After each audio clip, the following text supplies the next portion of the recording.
समोसा चटनी हो समोसा चटनी लिए आया मोरे राजा। समोसा चटनी लिए आया मोरे राजा। समोसा चटनी लिए आया मोरे राजा। समोसा चटनी लौते समोसा मोरे सासू जे देखी। लौते समोसा मोरे सासू जे देखी। बोलावे लागी हो बोलावे लागी। सासू नैहर से भैया बोलावे लागी।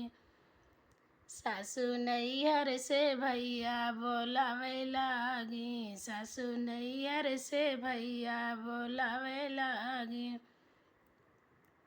समोसा चटनी हो समोसा चटनी ले आया मोरे राजा। समोसा चटनी ले आया मोरे राजा।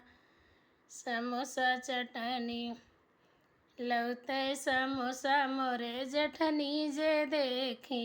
लौते समोसा जेठानी जे देखी। फुलावे लागी हो फुलावे लागी। जेठनी हमही से मुहवा फुलावे लागी। जेठनी हमही से मुहवा फुलावे लागी।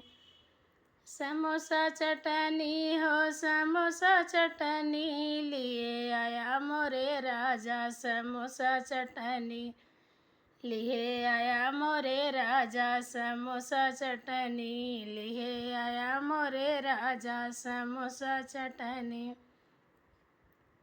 लौते समोसा मोरे ननदी जे देखी। लौते समोसा मोरे जेठ ननदी जे देखी।